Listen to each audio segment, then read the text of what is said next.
On May 19, 2010, 75-year-old Ron Sweden was at home in Brewster, Massachusetts, relaxing in his favorite armchair and flipping through TV channels in search of something good to watch. He'd finally settled on a game show when his wife Nancy called him for dinner. He sighed and turned off the TV, muttering about how he'd just gotten comfortable. He hobbled out of his chair and adjusted the plastic tube that he wore under his nose to help him breathe. The year before, Ron had been diagnosed with emphysema, a lung disease that causes shortness of breath. Emphysema is common in smokers, and Ron had been a smoker his whole life. Now, as a result, he needed an oxygen tank just to breathe properly. Ron sat down at the dining room table just as Nancy set a plate of scallops in front of him.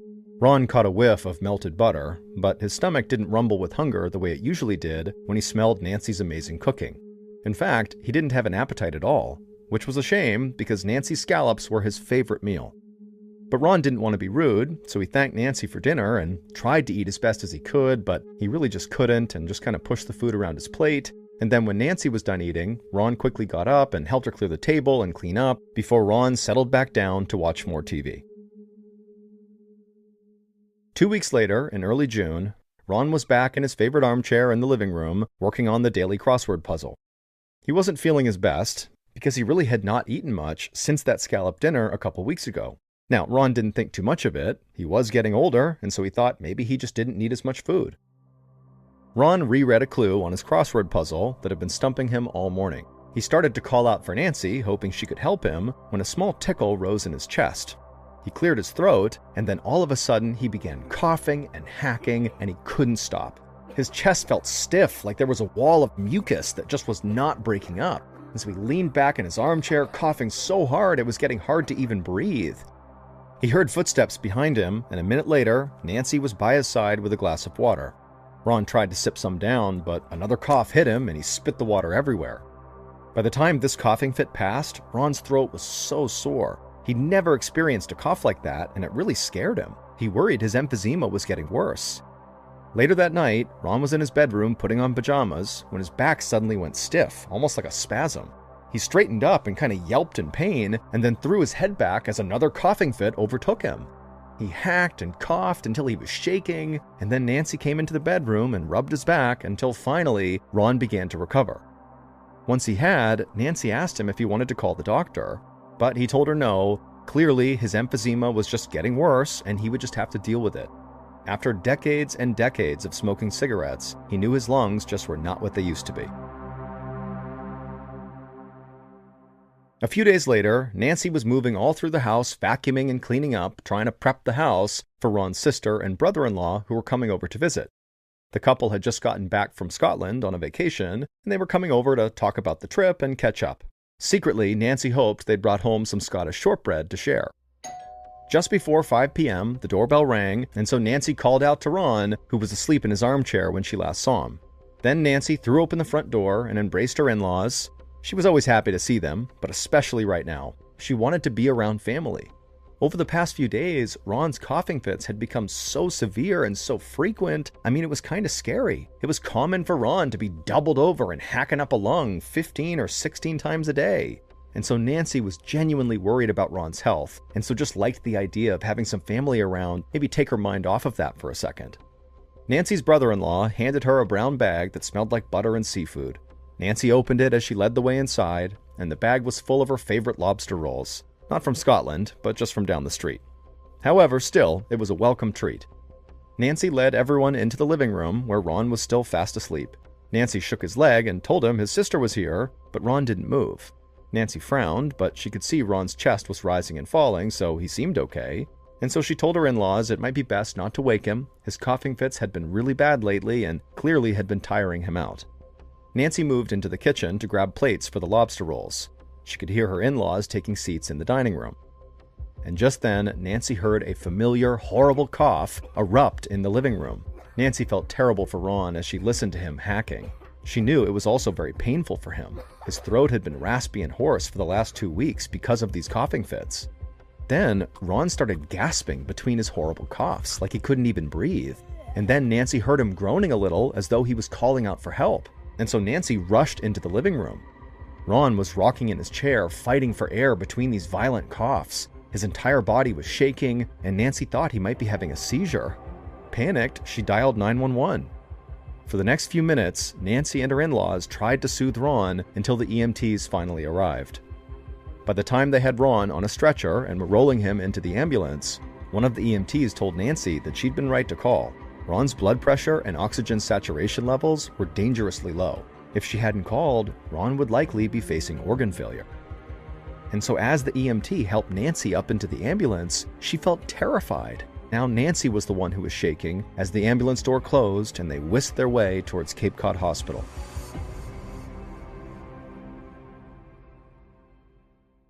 The next morning, the pulmonary and critical care specialist at Cape Cod Hospital, Dr. Scott Slater, made his way to Ron's hospital room. When Ron was brought into the emergency room the previous night, he had been quickly diagnosed with pneumonia, a lung infection that creates a buildup of fluid in the air sacs. For someone of Ron's age, pneumonia can be a very dangerous and even deadly condition. Now, the ER doctor had immediately given Ron antibiotics to help him fight off the infection, but so far Ron was not getting better.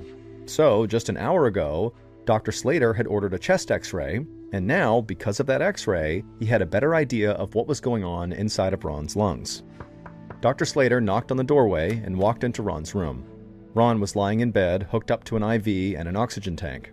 Ron looked pale and tired, and his breathing was labored. Nancy was sitting in a chair beside him, and she looked up from the newspaper she'd been reading and gave Dr. Slater a weak smile. Dr. Slater gave her a sad look and then delivered the bad news. Ron's x-ray had revealed that he had a collapsed lung, which was likely causing his pneumonia.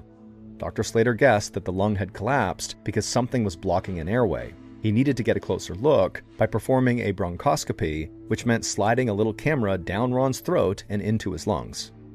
After giving Ron an injection of local anesthesia, which would mean Ron was awake but unable to feel pain, Dr. Slater slid the camera down Ron's esophagus. And immediately, the problem became clear. There was an abnormal-looking mass at the top of Ron's left bronchial tube. Dr. Slater couldn't tell what this mass was, so he took a little tissue sample of this mass to send to the labs for analysis. After he'd pulled the camera out of Ron's throat, Dr. Slater explained to Ron and to Nancy that he had found this mass inside of Ron's lungs. Now, it would be a few days before they'd know for sure what it was, but the doctor felt they should know right now that that mass could be cancer.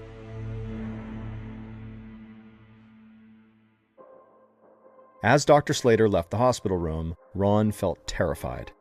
But Nancy, she shook her head and told Ron there was no point in panicking until they knew the biopsy results. And then she kissed Ron on the forehead and told him she was going to step into the hallway and call their kids and his sister and let them know what was going on.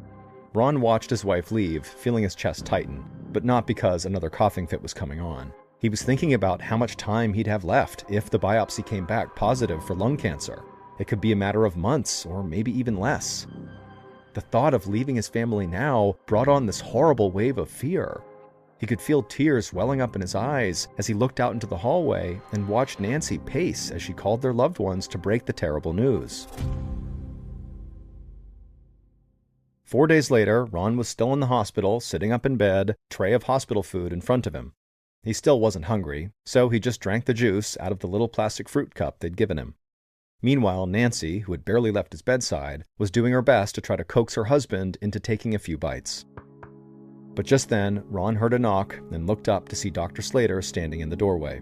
Instinctively, Ron knew Dr. Slater had the biopsy results, and so Ron braced himself for the worst. But then, a smile crept across Dr. Slater's face. He told Ron and Nancy that there were absolutely signs of infection in the tissue, but no cancer cells. Ron was so relieved he almost started crying. He rubbed his eyes and felt Nancy's hand squeezing his shoulder. Ron breathed in as deeply as he could, trying to steady himself. He didn't have cancer, but there was still a mass in his lung, and Ron thought that couldn't be normal. And so he asked Dr. Slater, since this mass was not a cancerous tumor, well, what is it? Dr. Slater admitted to Ron that he didn't know, but he hoped that a second biopsy would help him find out. 10 days later, Dr. Slater sat in the office of a colleague, Dr. Jeff Spillane. Dr. Spillane was a thoracic surgeon who specialized in the organs and tissue inside the chest. Dr. Slater had always considered him a good friend, and now Dr. Slater hoped that Dr. Spillane could be a good consultant, too. Dr. Slater was feeling frustrated with Ron's case and really needed a second opinion. Dr. Slater explained to Dr. Spillane that Ron's pneumonia had persisted and his cough had gotten worse over the past week and a half. It was almost like Ron's body was trying to cough up the mass on its own. But after 2 biopsies, Dr. Slater still didn't have any idea what this mass was. It looked like a tumor, but it was not cancerous, so it wasn't clear why it was making Ron so sick. Dr. Slater bounced his knees impatiently as Dr. Spillane read through Ron's file. Finally, Dr. Spillane suggested that they do a 3rd bronchoscopy, but this time they would put Ron under general anesthesia. If Ron was totally unconscious, they could do a more in-depth examination of Ron's chest. Dr. Slater was skeptical, but at this point, he was willing to try anything. So he agreed to let Dr. Spillane perform this procedure. Around 2 p.m. that afternoon, Dr. Slater was sitting in his office when he got a call from his friend Dr. Spillane. He just finished Ron's bronchoscopy, and now he said he had only one question for Dr. Slater. Did he have any dirt? For a moment, Dr. Slater was sure he'd misheard Dr. Spillane, until Dr. Spillane repeated himself and said that Dr. Slater was going to need some dirt for the thing he just found inside of Ron's lung. A sprouting pea plant, as in a living vegetable. Dr. Slater couldn't believe it. Ron must have eaten a raw pea that quite literally went down the wrong tube. Instead of landing in his stomach, it got into his lung. And there, the moist and warm conditions inside the lung were just right for the little pea to sprout. According to Dr. Spillane, the pea sprout was about ½ an inch long. It had clearly been in Ron's lung for a while because it was so coated in mucus that it looked like a little tumor. Dr. Spillane had easily removed the pea and surrounding mass, and Ron immediately began feeling better. Within a few days, he was coughing far less frequently, and his pneumonia disappeared. Ron still had emphysema, but it was far more manageable without the hacking cough. His appetite returned as well. In fact, his first meal when he left the hospital included a side of peas.